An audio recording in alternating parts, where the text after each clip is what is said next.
ሎክ አንደኛ ናቹራሊ ወታደሩ ቅንጦት ኑሮ አይኖረውም። ፖሊስም ቅንጦት ኑሮ አይኖረውም። የህዝቡ ጥያቄ የወታደሩ ጥያቄ ነው። ትእዛዝ ስለሆነበት መጀመሪያ አካባቢ ሰልፍ ሲወጡ ገደላቸው። ያ አልመለስ ሲል ይሄ የፕሬዚደንሻል ዩኒት ነበረችው እነሱ ናቸው ሰው የገደሉት። ፖሊስ በቃ አንገልም ብሎ አሁን ያየው ፖሊስ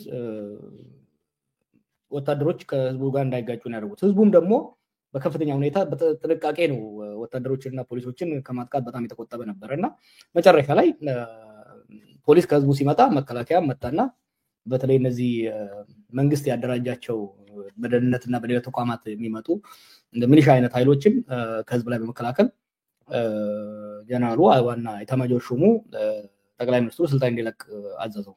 ሚኒስትሮቹ እንዲለቁ አዘዘ። ጠቅላይ ሚኒስትሩ እንኳን አንገራግሮ ነበር ኤታማዦር ሹሙ ትእዛዝ ጥያቄ ያቀረበለት ያው ማዘዝ ስለማይችል ነገሮች ከቁጥጥር ውጪ ናቸው፣ ስለዚህ ስልጣን ብትለቁ ይሻላል ሲል የሀገር ውስጥ ሚኒስትሩ ለቀቀ። ሌሎች ሚኒስትሮች ሲለቁ ጠቅላይ ሚኒስትሩ አንገራግሮ ነበር። እነዚህ አሸባሪዎች ናቸው፣ ክራሽ መደረግ አለባቸው ምናምን ብሏል። ከዛ ፖሊስ መንገድ ከፈተላቸው ልጆቹ። ፖሊስና መንገድ ሲከፍትላቸው በጣም የሚጠበቅ ሰፈር ነው። በነገራችን ላይ ሰፈሩ በጣም የሚጠበቅ ሰፈር ነው እና ህዝቡም በጣም ብዙ ሲመጣ መከላከያውን ፖሊስም ሲያይ ይሄ የሚቆም ጎርፍ አይደለም። ቪዲዮዎች አሉ። ለምሳሌ ሲከፍቱላቸው ግቢውን ወታደሮቹ ከፈቱላቸው። የሚኒስትሮቹ ጠባቂዎች ግቢ ሲከፍቱላቸው ነበርና ልጆቹ ገብተው እሳት ለኮሱበት። ጠቅላይ ሚኒስትሩ ለጥቂት እኮ ነው ያመለጠው። ፋይናንስ ሚኒስትሩ ይዘውት ውሃው ሲያባሩት ነበርና በአጠቃላይ የምታየው ምንድነው ሬሌቫንሱ ስልጣን ላይ የሚመጡ ሰዎች ራሳቸውን ይረሳሉ። የራሳቸውን በብል ይፈጥራሉ። ይሄ የብልጽግና ደሴት ምለው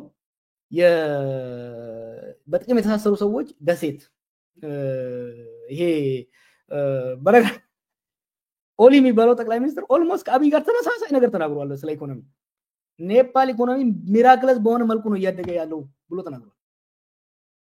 ከኒ ኢማጂን ይሄን የዛሬ 3 ወር ምናምን ነው 3 ሳምንት መሰለኝ ቻይና ላይ እኮ ሪሰፕሽን ነበር። ከፍተኛ የሆነ ስቴት ሪሰፕሽን ተደርጎለት ቻይና እና ህንድን እያጫወተ መቀጠል ነው የፈለገው ሀገር ውስጥ እየተዘረፈ። የሱ ቤተሰቦች ግን እንዲሁም ደግሞ የሌሎቹ ሚኒስትሮች ቤተሰቦች የአውሮፓና አሜሪካ ሀብታሞች ከሚኖሩት በላይ የአረብ ቱጃሮች የሚኖሩት አይነት ኑሮ ነበር የሚኖሩት እና መጨረሻ ላይ ህዝቡ መጣ ያለ የሌላቸውን በሙሉ አቃጥሎባቸው ተባረው አሁን ወደ ሽግግር እየተዘጋጁ ያለበት ሁኔታ ያለው። እንግዲህ አሁን ቀጥሎ የሚነሳው ጀዋር ምን ኔፓል እና ኢትዮጵያ አሁን ያለችው ኢትዮጵያ ምንና ምን ናቸው የሚል ነውና ደግሞ ትክክለኛ ተገቢ ጥያቄ ነው። ምን የምንለያይበት በርካታ ጉዳዮች አሉ። አሁን እዛ ያለው ኮንዲሽን ኢኮኖሚ አለ። አሁን እንሄድበታለን ሌሎቹ አንዳንድ ነገሮች። ለምሳሌ አንተ የኢኮኖሚውን ጉዳይ ነው እንደ ትልቅ ምናልባትም ከፋፍለ ነበር 50-30 አድርገም የከፋፈልከው አለ። ሶ ያ ምናልባት የኢኮኖሚው ሊያመሳስል ይችላል። ከዛ ውጪ ግን በህዝብ አንድነት የጋራ ኮዝ ላይ የመሰባሰብ ጉዳይ እንዲም እንትኑ ትግሉ መፍሰል ካለ መፍሰል ጋር ተያይዞ ከአደረጃጀት ጋር ተያይዞ ከነኛ አንፃር ስናይ ኔፓልና ኢትዮጵያ የሚጋሩት ነገር አለ። ብዙ የሚጋሩት አለ። አንደኛ ማህበራዊ ክፍፍሉ አለ፣ የፓርቲ ክፍፍል አለ። እናም ከኢትዮጵያ የኔፓል የሚገርም ነው ታውቃለህ። ሊቃኑ የተቃዋሚው የገዩ ፓርቲም እኮ አንድ ሆነው ኮሊሽን ፈጥረዋል ወጣቱን ለመጨቆን። ግን የዳቦ ጥያቄ በመሸወድ በማጭበርበር ልታመልጡ አትችልም። ኔፓል ላይ ያው ጊዜ ስለሌለን ነው እንጂ ሰዎች በደንብ እንዲያዩት ፈልጋለሁ። የተቃዋሚው መንግስት የተቃዋሚ ፓርቲና ገዩ ፓርቲ አንድ ላይ መጣው ጸረ ሙስና ዘመቻ ሲጀመር እና ምርመራ ይደረግ የጸረ ሙስና ኮሚሽን ምርመራ እንዳያደርግ ብሎክ ለማድረግ አንድ ላይ ጆይን አድርገው ተቃዋሚውና ገዩ ፓርቲ ፓርላሜንታሪ ሱፐር ማጆሪቲ ፈጠሩ። ኳሽ አደረጉት። ከ2/3 በላይ ድምጽ አንድ ላይ ያመጡና የሚደረገው ምርመራ እንዲዘጋ አደረጉ። ከኢትዮጵያ ጋር የሚያያይዘው ምንድነው? አንደኛ የኢኮኖሚ የኔፓል ነው ከኢትዮጵያ ይሻላል። ብዙ ወጣት ስራ አጥ ነው። ኢትዮጵያ ባለፈው 5 ዓመት ከተመረቀው ወጣት ውስጥ 5% አይሆንም ስራ የያዘው። 5% አይሆንም ስራ የያዘው። ስራ የያዘው ደግሞ በጣም ዝቅተኛ ክፍያ ነው እየተሰጠ ያለው። የኑሮ ውድነቱ በጣም የተባባሰ ነው ያለው እና ስራ አጥ ነው፣ ስራ ያለውም በጣም ትንሽ ገቢ ነው ያለው። በአንድ ወገን ህዝቡ በዚህ ሁኔታ ነው። በሌላ ወገን ደግሞ ገዢዎቹ በራሳቸው ኢሉዥን ውስጥ ነው እየተጓዙ ያሉት። ልክ እንደ አብይ እኮ ምን አድርገዋል መሰለህ? እሱ ከኤርፖርት ወደ እነሱ ሰፈር የሚሄደው መንገድ የሚመስለው ጉደኛ። እነሱ ሰፈር አትክልት ውሃ ይጠጣል፣ ሌላ ሰፈር ውሃ የለ፣ ሰው ውሃ የሚጠጣ ነገር የለውም። እና ኢትዮጵያ ውስጥ አሁን ሚኒስትሮቹና ከሚኒስትሮቹ ጋር የተያዘው ባለሀብትና የተያዘው ይሄ ተጠቃሚ አርቲስቱ ምናምን ከመንግስት ጋር ያለው ኃይል የሚኖረው የቅንጦት ኑሮ ምን አድርጓቸዋል እንዲረሱ። በረጋቸው ይገርማቸዋል እኮ ስለ አሁን ያኔ ሐኪሞቹ 9,000 ብር ነው የሚከፈለን ሲሉ በዳይሬክተር ደረጃ ያሉ ሰዎች እንዴ ውሸት ነው እንደዚህ 9,000 ብር የሚከፈለው አለ እንዴ እኮ ነው የሚሉት። ውሸት ነው 9,000 የሚከፈለው የለም ነው። እና ምክንያቱም ራሳቸው ደሞዛቸውን አይተውት አያውቁም። በሙስና ስለሚኖሩ በጣም በተንጣለለ በሀብት በተሰፈረፈበት ኑሮ ነው የሚኖሩት። ኢትዮጵያ ውስጥ ፕሮባብሊ 1,000 እስከ 2,000 የሚሆኑ ሰዎች የኢትዮጵያን ኑሮ አይደለም እየኖሩ ያሉት። የሞናኮ የኢምሬት ሰዎች የሚኖሩት ኑሮ የሚኖሩት ከቅንጦት አንፃር የኔፓሎችም እንደዛ ነበር የሚኖሩት። ይሄ ምን አለው? አንደኛ ከህዝቡ ተነጥለው የተለየ ደሴት ውስጥ ቁጭ ብለው ራሳቸውን ዋሹ። በራራችን ላይ የኢኮኖሚ ሚራክል ነው አብይ ሲል እኮ ኦቪድን ማየት አለበት። ኦቪድ አሁን አብይ የሚያየው ኦቪድን ነው። ኦቪድ በ500,000 ብር ጀምሮ በ4 ዓመት ውስጥ 15 ቢሊዮን ማለት ብዙ ትሪሊየን ኢትዮጵያ ብር ማግኘቱ ሚራክል እንጂ በሌላ ልገልጹ አትችልም። እነ ዮናስ እና አብይ እነዚህ ከዛ አካባቢ ያሉት ከስርዓቱ ጋር የተጠቀሙ ግለሰቦችና የነሱ ልጆችና የነሱ ዘመድ አዝማዶች ኢትዮጵያ ውስጥ ያለው የኢኮኖሚ ችግር የኢኮኖሚ ወላፈን እየነካቸው አይደለም። they live completely insulated ሆነው ነው የሚኖሩት። እና ኔፓልም የሆነው ይሄ ነው። ኢትዮጵያ ውስጥም ከዚህ በፊት ካንተ ጋር ነው ከሌላ ሰው ጋር ስንወያይ ይቺ ደሴት በቅርቡ በህዝቡ ማዕበል ትዋጣለች ነው ያልኩት። ኔፓል ውስጥ ኤግዛክትሊ ሆነው ምንድነው የገዢዎቹ አይላንድ ወይም ደሴት በህዝብ ተዋጠች። ከማዕበሉ ለማባጥ አክቹአሊ በጣም ጥሩ ማሳያው የሚገርም እኮ ነው። ሊትራሊ የህዝቡ ማዕበል ለማምለጥ ልክ ጎርፍ ወይም ደግሞ ሱናሚ ሲመጣ በሄሊኮፕተር አለ ሰውን ከዋው ምታነጣው ሊትራሊ በሄሊኮፕተር እኮ ነው አመራሮቹ ያመለጡት። እንደ ኢትዮጵያ ውስጥ it is going to happen 50% ምን ላይ ነው ያለው ጀዋር? ይሄንን ዳይሴክት እናድርገው። ቤዚካሊ ይሄንን ነው የምንተነትነውና ተገል ከኛም ቢጠበቀው 20% ብላል። ቀጥለን እንመጣበታለን የመጨረሻው አጀንዳ ላይ መውጫ ላይ። ግን ስለ ዳቦ ስለሆነ አሁን እያወራን ያለው በግራ በኩል ያለው ስክሪን ላይ ከዳቦ አንፃር ምን ያህል እስካሁን ድረስ ለውጥ አምጥቷል የሚታይ ምልክት ሳለ በዳቦ ምክንያት አንደኛ በኢትዮጵያ ታሪክ የሚበላውን ያጣ ህዝብ መሪውን በልቶ ያውቃል ወይ የሚል ሂስቶሪካል እንትን አለ፣ መከራከሪያ የለም የሚል እኔም በተወሰነ ደረጃ ገዛዋለሁ። የኢትዮጵያ ህዝብ ሲርበው ጥፍሩን ይበላል እንጂ መሪውን አይበላም። ያን ያህል አላሳየንም። ግን አሁን አንተ ባልከው አሁን ባለው ኢኮኖሚው 50% ይዛል የዳቦ ጥያቄ ብለሃልና 5% ንቅናቄ አይተናል። እንኳን 50 ቀርቶ እስካሁን ማለት ነው። እስካሁን ምልክቶች አሉ። መጀመሪያ ያንን አስተምሽን የኢትዮጵያ ህዝብ የሚበላውን ካጣ ጥፍሩን ይበላል የሚለውን አይ ቲንክ የተሳሳተ አመለካከት ነው። ኢትዮጵያ ህዝብ የሚበላው አጥቶ አያውቅም። ሽሮ አጥቶ አያውቅም። በተለይ የከተማ ህዝብ ሽሮና ዳቦ በሻይ አጥቶ አያውቅም። ቅንጡን ስጋ ላያገኝ ይችላል። ይኸውልህ እኛ ያደግንበት የቆላው ከዝናብ ማጣት ጋር ከህልም የሚጠፋበት ጊዜ አለ፣ ለድርቅ የምትዳረቅበት አለ። ግን እያወራን ያለ ነው የት መሰለ? አዲስ አበባ፣ አዳማ፣ ባህር ዳር፣ ጎንደር፣ አርሲ፣ ሻዋ፣ ወለጋ፣ ጎጃም፣ ጎንደር፣ ወሎ የሀገሪቷ ምርታማ የሆነ ሻዋ ፕሮፐር ላይ ጎጃም ፕሮፐር ላይ ሰው ዘይት ሊያጣ ይችላል። ወይ ደግሞ ስጋ በአመት አንዴ ለፋሲካ ብቻ ሊበላ ይችላል። ሽሮ አጥቶ አያውቅም። የከተማው ህዝብ ደህና ልብስ ላይ ልብስ ይችላል፣ ደህና ምግብ ላይ በላ ይችላል። ግን ትራፊ በልቶ አያውቅም ከሆቴል። ትራፊ እኮ መንገድ ላይ የሚያድሩ ልጆች ነበሩ የሚበሉት አይደል? ኢቭን በእኛ ዘመን መምህር፣ የባንክ ሰራተኛ፣ የፍርድ ቤት ሰራተኛ ሽሮ ከቤቱ አጥቶ ትራፊ የበላው በዚህ ዘመን ብቻ ነው። ይሄ አሁን ሽሮን በጥፍር ከወሰድካት ተመልሶ ሽሮ ይባላል እንጂ መንግስት አይበላም ካልክ አሁን ሽሮም የለችም።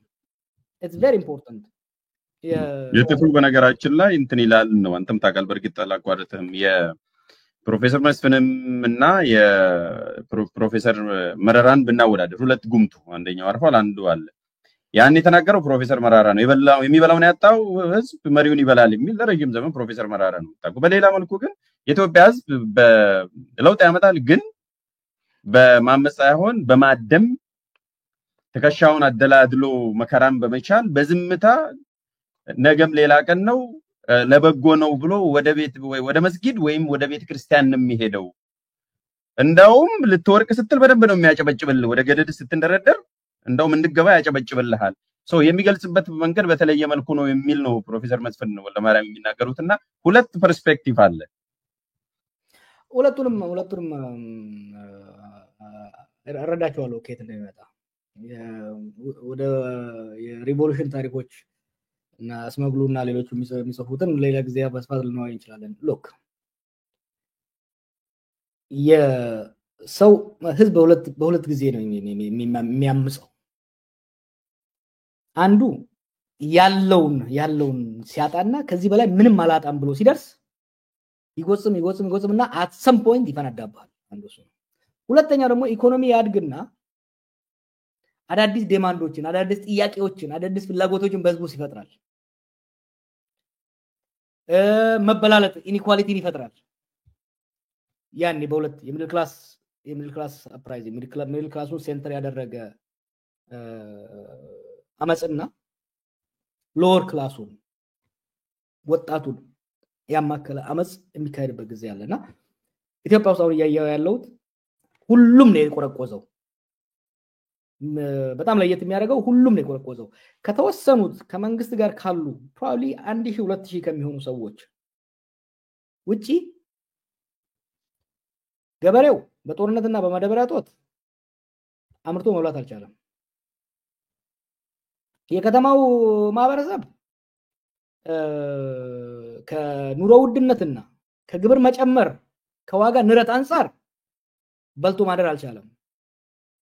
ነጋዴው ደግሞ ከግብር መብዛት ከብድር መጥፋት በነገራችን ላይ ኢንፍሌሽን ተቆጣጠር ነው የሚሉት። ያው ማሞ ፉሊ አሁን ወጥቶ እውነቱን ይናገራሉ እየተስፋ አደርጋለሁና ኢንፍሌሽንን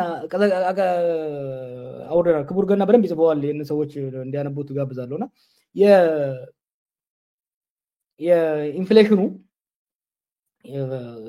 ቀነሰ የሚባለው የገንዘብ አቅርቦትን በከፍተኛ ሁኔታ በማሳነስ ነው። ይሄ ደግሞ ነጋዴው ገዝቶ ለመሸጥ የሚያስችለውን ካሽ እንዳያገኝ ከልክሎታል። ያ ሆኖ ሳለ ደግሞ በብዙ እጥፍ ግብር ተጨምሮበታል። እኔ ኢትዮጵያ ውስጥ አመጹ እሱ ማይቀር ነው፣ እሱ አይደለም። ይሄን ደግሞ የሚያባብሰው ምን መሰለህ? ይሄንን እኮ ተረድቶ ገና ዳመናው ሲመጣ ሊዘንብ ነው ብሎ ወይ ጎጆ የሚያስተካክል ወይ ጥላ የሚያዘጋክል ወይ ደግሞ ከውጭ ወደ ውስጥ የሚገባ እኮ አመራር ቢኖር አንድ ነገር ነው። የለም ዝናብ አይደለም ይሄ የሚያልፍ ነው ብለው የሚያስቡ ህዝብ እንደዚህ የተቸገረ በሚረክለስ በሆነ ሁኔታ እያደግን ነው የሚል አመራር ባለበት ሁኔታ መዋጡ አይቀርም።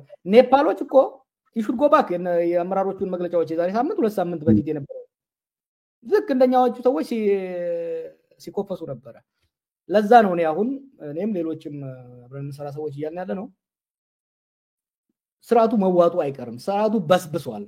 የበሰበሰ ዲኬይ ያደረገው ራሱን ለመቀየር አትሊስት ኢህአዴጎች እኮ በስብሰናል ብለው አምነው ነበር። እነዚህ ደግሞ መበስበሱን ራሱን ማይረዳ የሚክድ ስርዓት ነው። የበሰበሰ ስርዓት ደግሞ ራሱን መለወጥ አይችልም። ሪፎርም አድርጎ ችግሮችንም ለመቅረፍ አይችልም። መዋጡ አይቀርም። ለዛ ነው ከስለዚህ ስርዓት በኋላ ለሚመጣው ምክንያቱም እንዲህ አይነት አመጾች ሲመጡ ቅድመ ዝግጅት ከሌለ ኔፓሎች በተወሰነ ደረጃ ምንም አይሉ ዝግጅት ነበራቸው ምክንያቱም ባንግላዴሽን አይተዋል ስሪላንካን ስላዩ የተወሰነ ደረጃ ዝግጅት ነበራቸው ሆፕፉሊ ለዛ ነው አሁን ለምሳሌ ጀነራሉ ወጥቶ እንቢ ካላችሁ ስልጣን ይዛለ ሲል ጊዜ እስቲ ሞክረው ነው ያሉት አልያዘም ስልጣን በማግስቱ ደግሞ የሰሩትን አይታ እንደሆነ ዝግጅት ስላለ አንድ ቀን አቃጥለው ጠቅላይ ሚኒስትሩ ስልጣን ከለቀቀ በኋላ ዛሬ ደግሞ ምንድነው ያደርጉ ያለው እያጸዱ ነው ያሉት የፔንት እያደረጉ ነው የፈራረሰውን መልሰው እያጸዱ ነው ያሉትና ዝግጅት እንዳለ ነው የምናየውና ዝግጅት ያስፈልጋል ግን የቅድም ጀምረ በደንብ ያለርክበት አንድ እንደመከራከራ የሚነሳው ኔፓሎች በአንድነት ስለቆሙ ነው በአንድነት የሚያቆማቸው ምክንያት አለ አንድም ማለት ሶሻል ኮሄዥን አንድነት አላቸው ኢትዮጵያ የተከፋፈለ ማህበረሰብ ነው ያለው በጋራ ሊቆም አይችልም የሚል ነው የሚነሳው አንተም በተደጋጋሚ ተሰማለ ወደ አንድም እንዳንመጣና ታግለን ለውጥ እንዳናመጣ በጣም ከፍተኛ ክፍፍል አለ የሚል ነውና ለሱስ ምን መልሳለሁ የተሳሳተኩ ነው የኔፓል ህዝብ እኮ እስከ ዛሬ 20 አመት ድረስ ከፍተኛ ሆነ ትጥቅ ትግልና ከፍተኛ መጨራረስ የመጣበት ንጉሳዊ ስርዓቱ ላይ ከፍተኛ እንትን የተደረገበት ይሄ ሞኖሊቲክ የሆነ ሶሳይቲ የለም ሞኖሊቲክ አይደለም ውስጣቸው በጣም ብዙ ክፍፍል አለ አንድ ያረጋቸው ምን ነው ታውቃለህ የኢኮኖሚ ውድነቱ ጫናው የባለስልጣናቱ በረጋችን ላይ ባለስልጣናቱ ከተለያየ ብሔር ከተለያየ ክላስ የወጡ ሰዎች ናቸው ከተለያየ አመለካከት የወጡ ናቸው ኮሊሽን ገቨርንመንት እኮ ነው የተበላው አንድ ህዝቡን ያደረገው ምንድነው በደል ነው የኑሮ ውድነቱና የገዢዎች ደንታቢስነት ነው ኢትዮጵያ ውስጥ አይተናል እኮ ሐኪሞቹ ጥያቄ ሲያነሱ የኦሮሚያ ላይ ለብቻ አማራ ላይ ለብቻ ሶማሊያ ላይ ለብቻ ነበር የሰበሰቧቸው ኦሮሚያ ላይ ሰብስቧቸው ይሄ የፋኖ አጀንዳ ነው ይሄ የፋኖ አጀንዳ ነውና መንግስታችንን የኦሮሞ መንግስት ለበጣል የመጣ የፋኖ አጀንዳ ነው ከዚህ በፊልም ብያለሁ አንድ ነባር የሆኑ ጤና ባለሙያ አይ እሱ ሊሆን ይችላል ግን እኛ እኮ ያለ ነው ስራችን ለመስራት ዳቦ መግያና መከራ ያተናል አንድ ሁለተኛ የኔ ስራ ከሌዋን ፋኖ ሆነ ከሌው ብልጽግና ሆነ ተመቶ ከመጣ ማከም ነው ስራይ ላይ እንዳልደርቡብኝ መገዳደል አቁሙ ነው ያላቸው አማራ ክልል ላይ ምንድነው ሲሉ የነበሩት ይሄ የነጃዋር አጀንዳ ነው እነሱ ናቸው ይዘውት እየሄዱ ያሉት የሚል ነው ያቀረቡ እዛም የሰማቸው የለም ምክንያቱም this is not a contest of nationalism ይሄ የዳቦ ጉዳይ ነው ምክንያቱም የተወሰኑ ከየቦታ የወጡ ሰዎች እየበሉ ሌላው ህዝብ ግን እስቲ የቱ ክልል ነው ዛሬ የቱ ክልል ነው በየቱ ክልል ነው መንግስት ሰራተኛው የተሻለ ደሞዝ ከሌላው ክልል የተሻለ ደሞዝ ያገኛል የየቱ ክልል ወጣት ነው የተሻለ የስራ እድል ያለው የለም የተወሰኑ ሰዎች አንደኛ መንግስት ባለፈው አንድ ስብሰባ ላይ የወጣት ያላቸው ነገር አለ ያውራ ጎዳና መንግስት ነው ያላቸው ያውራ ጎዳና ክልላዊ መንግስት ምክንያቱም መንግስት የሚባለው ነገር አዲስ አበባና ሜጀር ሃይዌይ ላይ ብቻ ነው ያለው ሌላው ማህበረሰብ ተረስቷል ጥቅሙን ያገኛ አይደለም እየተጎዳ ነው ያለው ኢትዮጵያ ውስጥ የኢኮኖሚ ጫናው የኑሮ ውድነቱ ማንኛውንም ክፍፍል ሊያስረሳ ሊያስጥል የሚችል ነው ፕራክቲካሊ ደግሞ ያያየ ነው እነሱም ይደብቃሉ እንጂ በሚያደርጉ ግምገማ አሁን ያው ሊነግሩ ስለማይፈልጉ ነው መከላከያም ግምገማ አድርጓል ደህንነት ግምገማ አድርጓል በፓርቲ ደረጃም ግምገማ አድርገዋል ነምበር 1 ኢሹ ለስርዓታችን ትልቅ ጠንቅ ኢኮኖሚውና ሙስናው ነው የሚል ደምድሞ ነበር ግን እርምጃ አልተወሰደበትም ለዛ ነው የአብይ 30% ምልህ የኢኮኖሚ ጫናውን ለመቀነስ በኢኮኖሚ የሚመጣበትን ጫና ለመቀነስ የሚያስችል እርምጃ ሳይሆን ሊያባብስ የሚችል እርምጃ ስለሚወስድ ውድቀቱን በጣም እያፋጠነ ነው እየሄደ ያለው ጥሩ ከዚሁ ጋር ተያይዞ አብይ በሌላ መልኩ ነው አንድ እንደ ምናልባትም ለዳይቨርዥን የሚሆን ለመልስም ይሁን አዳዲስ ትላልቅ ሜጋ ፕሮጀክቶች እያመጣን ነው የሚላለ እሱ ቀጥዬ ሄዳለሁ ከዛ በፊት ግን የኢትዮጵያ ጸረ ሙስና ኮሚሽን ምን አስበው ነው ይሄንን ሼር ያደረገው የለጠፈው? ማለት ከኔው አልገባኝም። ምን አስበው ነው? ኢትዮጵያ ጸረ ሙስና ኮሚሽን ነው ሼር ያደረገው። ይሄንን ስክሪን አንተም አድርገሃል። ፌደራል ኤቲክስ ኤንድ አንታይ ኮረፕሽን ወይም የፌደራል ጸረ ሙስና ኮሚሽን የስነ ምግባርና ጸረ ሙስና ኮሚሽን ወይም ብቻ ባጭሩ የጸረ ሙስና ኮሚሽን ይሄንን ሼር አድርጓል። የኔፓል ጠቅላይ ሚኒስትር በአገሪቱ በተቀሰቀሰው የጸረ ሙስና ህዝባዊ ተቃውሞ ሳቢያ በደረሰባቸው ጫና ስልጣን ለቀቁ ይላል። እንግዲህ አሁን ኢትዮጵያ ባለስልጣን ነው፣ የኢትዮጵያ ተቋም ነውና ምን አስበው ነው ጀዋር? ምን እያለን ነው? ቅድም ያነሳውን ጥያቄ እኮ መልስ የሚሰጥ ነው ሞገሴ። ይሄ ህዝቡ ተከፋፍሏል የሚለው አይደለም። ጭቁኑ ህዝብ ተውና የዳቦ ጥያቄ እኮ የፓርላማ አባላቱ ያንስተዋል። ይሄ የሚያሳይህ የሙስና ጉዳይ ሙስና አይደለም፣ ዝርፊያ፣ አይን ያወጣ ዝርፊያ አይደለም። ለተቀረው ህዝብ አይደለም፣ ለበይ ተመልካቹ እዛ በኮሚሽን ደረጃ ላሉ ሰዎች ራሱ አንገሽጓቸዋል። የጸረ ሙስና ሰዎች አንዳንዶቹ ያናግራቸዋል። ምንድነው በየጊዜው ሪፖርት ያቀርባሉ። እነሱም ኦዲትም ሁሉም እኮ ያቀርባሉ። የስታቲስቲክስ ኤጀንሲም ሁሉም እኮ ያቀርባሉ ሪፖርት። ፕሮፌሽናል እኮ አሉ ኢትዮጵያ ውስጥ። ፕሮፌሽናል እኮ የሚሰራ ስራ ነው። እነሱ የሚያቀርቡት ሪፖርት ግን ለአብይ ለመስማት ስለማይመቸው ምን ያደርጋሉ? ዋና ሰዎቹ ያጠፉበትና በጠቅላይ ሚኒስትሩ አቅጣጫ አስቀማጭነትና ብልህ አመራርነት የሚለው ብቻ አቀርበው ይሄዳሉ ማለት ነው። እና ይሄንን የለጠፈው ሰው ማን እንዳደረገው አላቅም። but it is fascinating ያንን ማየት።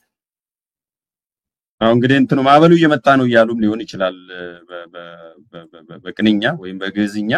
ዞሮ ይሄንንም ለጠፈው አይቻለሁ። ጀዋር አንድ ያው የአንድነቱን አድሬስ አድርጋል። እንግዲህ ስለ 50% እና ስለ 20%ም ነው ግረ መንገዱን የጠየቅኩት።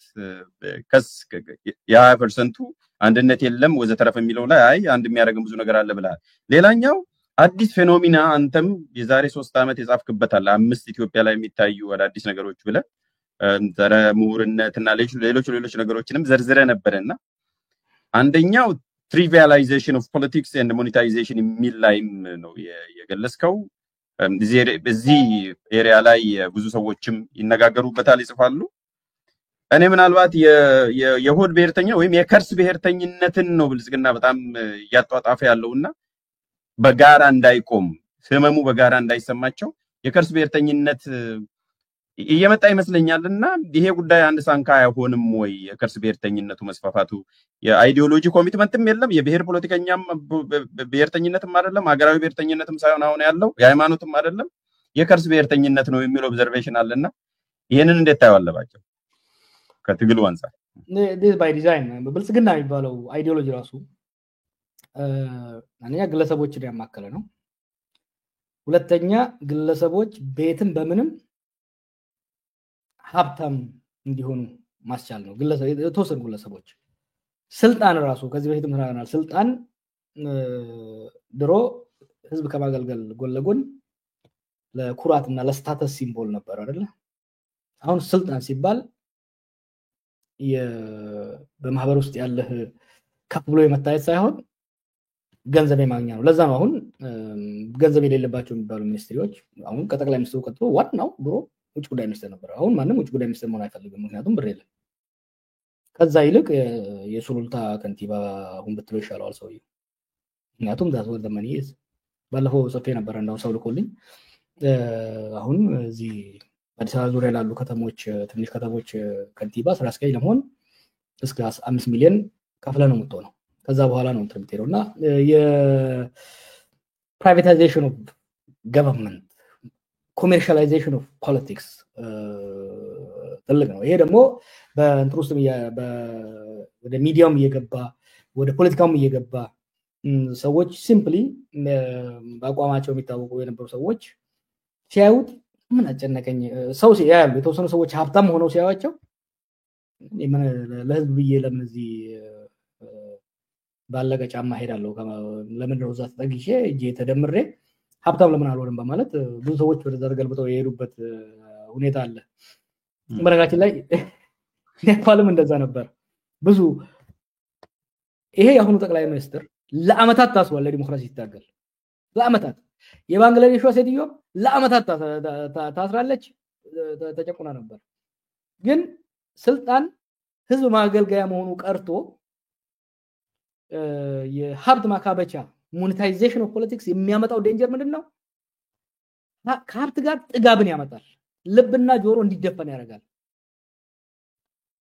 አንድ ቀን አንተ ቀና ስትል ህዝቡ ግልብጥ ብሎ አይደለም የዘርፋ ያካበትከውን ንብረት ህይወትህንም እርቃንን አስቀርቶ ሊዘርፍ ይችላልና ኢትዮጵያ ውስጥም ያ የመጣ ነው ራሱን የቻለ ቶፒክ ነው ወደፊት በሳፋ አድርገን ወያየው እንቻል እሺ አንድ ሁለት አጫጭር ነጥቦች ብቻ ነው ያሉኝ እንደ መልስ የሚመስል ጀዋር ትላልቅ ፕሮጀክቶች ባለ 30 ቢሊዮን ፕሮጀክቶችን ሎንች እናደርጋለን የሚል ጠቅላይ ሚኒስትሩ በዛው በህዳሴ ግድብ ምርቃት ላይ የምርቃት ስነ ስርዓት ላይ ተናግሯል ከዛ ውስጥ እንደውም አንዱ የኒውክሌር ፓወር ፕላንት ማለትም ለሰላማዊ አገልግሎት ለማዋል እንገነባለን የሚል ነገር ተናግሯል ሌሎችም ፕሮጀክቶች ስክሪኑ ላይ እንደምታዩት የተዘረዘሩ ነገሮች አሉ ከዚህ በፊት የተረሱ እና ያዩ የመዳበሪያ ፋብሪካዎችም ይሄን ይመስል ነበር ተረስተው ነበር ነግሌክት ተደርገው አንተም በዚህ ጉዳይ ላይ ስትናገር ነበር አሁን ግን አዲስ የመዳበሪያ ፋብሪካ ከዳንጎቴ ጋርም ተፈራርመናል ብለዋል ከ2 ሳምንት በፊት ይሄ ምናልባት ሊያስተነፍስ አይችልም እየመጣ ያለውን ማዕበል too little too late it's not going to work ግን እንትን እናርገው በመጀመሪያ በብልጭልጭ ህዝብን ለመሸወድ ኢማጂን የዛሬ 7 አመት ሲመጣ ፓርክን ለማሳመር ወንዝን ለማሳመር በብልጭልጭ ሪዞርት ለመስራት የህዝብና የሀገርን ንብረት ከሚያባክን እነዚህም አንደኛ የነበሩትን ፕሮጀክቶች ቢያስጀምር ከያዩ ፋብሪካ የቀረው ከስኳር ፋብሪካዎቹ የቀረው እኮ ነው ወደ እነዚህ ወደ ብልጭልጭ የማይረቡ ነገሮች የባከሩ ትችቱ የህዝቡ ትችት የኛም ትችት ሲጠነክር ነው አሁን ይሄንን ይዞ መውጣት አትሊስት ሐሳቡ ወደዚህ መቀየሩ I think it's one thing እና ግን ሪያሊስቲክ ናቸው ወይ እነኚህ ፕሮጀክቶች ሪያሊስቲክ ናቸው ወይ ምናልባት እዛው ከተደረደሩት ውስጥ የማዳበሪያው ዳንጎቴ ጠንካራ ስለሆነ ሊሄድ ይችላል ሊሳካ ይችላል የአየር ማረፊያው ሊሳካ ይችላል ምክንያቱም ኢትዮጵያ ላይ ጠንካራ ስለሆነ እንዲሁም ደግሞ ከኤሚሬቶቹ ጋር ከሚኖረው አንፃር ሊሳካ ይችላል ሌሎቹ ግን ሳይታሰብባቸው በቅርቡ ብቻ ዝም ብሎ የተመጡ ናቸው የኒኩለሩን ነው ሰደው አሁን አንተ ዲስፕሌይ ያረክ ያለው የኒኩለሩን ነው ወስደው ኢትዮጵያ ሪሊ ኒኩለር ኒኩለር የጦር ሳይሆን የኤነርጂ ኒኩለር ነው ይያሉ ኒኩለር ለኢትዮጵያ የኒኩለር ፕላንት ማቋቋሙ ይጠቅማል ወይ ኒኩለር ኮስት ቤኔፊቱን አሁን አንድ ሰው ልኮልኝ አውቶ ዲስፕሌይ መታረገው ስታየው ኮስት ቤኔፊቱን ስታየው በውሃ የሚመነጭ ኤሌክትሪክ በብዙ ከኮስት አንፃር ከምታገኘው ትርፍ አንፃር በኢንቫይሮንመንት ላይ ካለው ኢምፓክት አንፃር የሚወዳደር አይደለም ኢትዮጵያ ደግሞ ብዙ ወንዞች አሏት በብዙ ቦታ ላይ ኮንስትራክሽን ዳም መስራት ይችላልች ኢትዮጵያ አሁን ከሚበቃት በላይ ኢነርጂ ፕሮዲዩስ ያደርገች ከሚተጠቀመው በላይ ማለት ነው ውጪ እየላክናለም ውጪ እኮ እየሸጥን ነው ለምንድን ነው አንድ ኤክስፐርት በዛ ላይ ስጠይቅ ነበር አንድ ወቅት አግኝቼ ለምንድን ነው የሀገራችን ህዝብ መብራት እየተቆራረጠበት መብራት ሳያገኝ ለምን ውጪ የሚላከው ሲል በየስጠይቀው አስተማሪ ነገር ነገረኝ ምንድነው አዎ አይደለም የህዳሴው ግድብ ራሱ አይጨምር ያሉት ግድቦች ራሱ የሚያመነጩት አሁን ኢትዮጵያ መጠቀም ከምትችለው በላይ ነው ለዛ ነው ወደ ውጪ እየላክን ያለ ነው የክሪፕቶ ከረንሲ ማይኒንግ ላይ የምናወጣው ለምን መስመሮቹ የማከፋፈያ መስመሮች በቂ አይደሉም በየቦታው ለማድረስ የመሸከም አቅማቸውም ዝቅተኛ ነው ርዝመታቸውና ስፋታቸው በየቦታ እየደረሰ አይደለም ስለዚህ የኒኩለር ፕላንት እንገነባለን ብሎ ከመሄድ አንደኛ ያለንን አሁን የምናመነጨውን የኤሌክትሪክ ኃይል ወደ ኢንዱስትሪዎቻችን በበቂ ሁኔታ ወደ የማህበረሰባችን በስሞል ቢዝነሱም ላይ ለገበሬውም እንዲደርስ ያ ገንዘብ ካለን ኒኩለር ለማስገንባት የሚያስችለን ገንዘብ ካለን እዛ ላይ ማዋሉ አይሻልም ወይ አንድ እሱ ሁለተኛ መገንባት አለብን ኤክስፖርት አድርገንም ሌላም እንጠቀማለን ከተባለ የሃይድሮ ኤሌክትሪክ ፓወሩ የተሻለ ነው የሚል የኤክስፐርቶች ግምት ነው። እኔ መጋራዋለሁ። አንድ ነገር ግን ያው ለታሪክ ላስቀምጥ፣ ጥርጣሬና አንዳንድ ጭምጭምታ እየሰማው ስለሆነ የኒኩለር ሪአክሽን እንትን ኢነርጂ መገንባት የተፈለገበት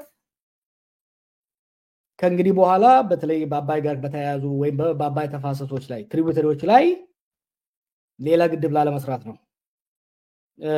ይሄንንም እያደረጉ ያሉት ኤሚሬቶቹና ምናልባት አሜሪካኖቹም ከግብፅና በአብይ ማዕከል እያደረጉ ባሉት ሽምግልና በራችን ላይ ግብፅ ግድቡ ገርድ እኮ አልቋል። ከህዳሴ እኮ ምንም ተቃውሞ የላትም። አሁን በጣም የምትጮኸው ሌላ ግድብ እንዳንሰራ፣ በተለይ ደግሞ በኢሪጌሽን በመስኖ ላይ የሚጠቅመን ግድብ እንዳንሰራ ነው ሁሉም ርብርባቸው።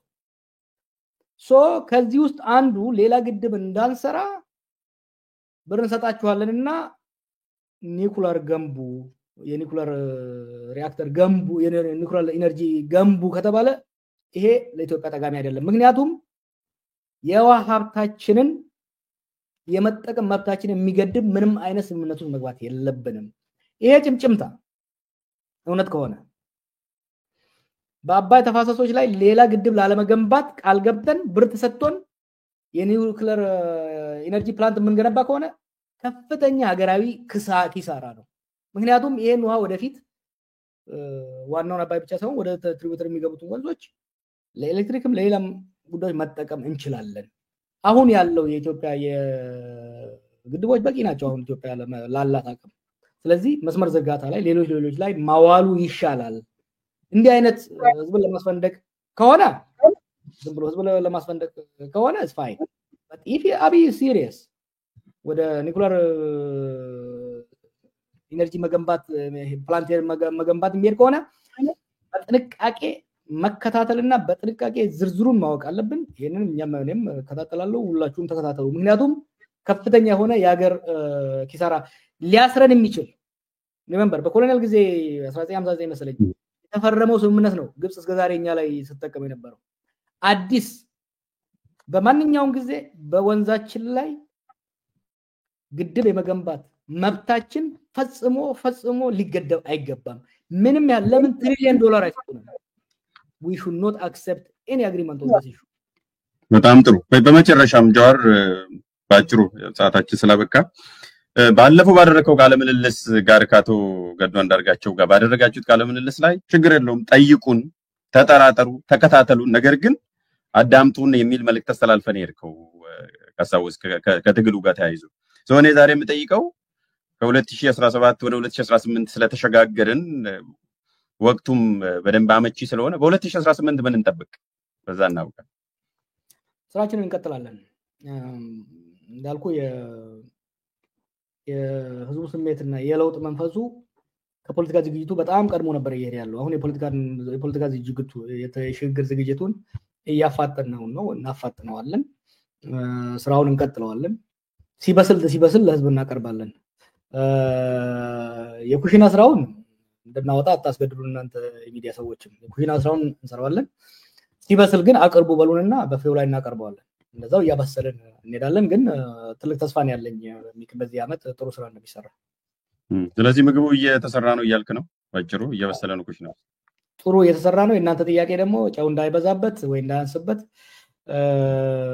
የተመጣጠነ እንዲሆን የእናንተ የሚዲያ ሰዎች ጫና ጥያቄ በጣም አስፈላጊ ነው። እሺ፣ በጣም አመሰግናለሁ። የዛሬው ውይይታችንን ይመስል ነበረ። ለሰጠኝ ጊዜ በጣም አመሰግናለሁ። ሌላ ጊዜም በወቅታዊ ጉዳዮች እንደምንገናኝ ተስፋ አደርጋለሁ። ለዛሬው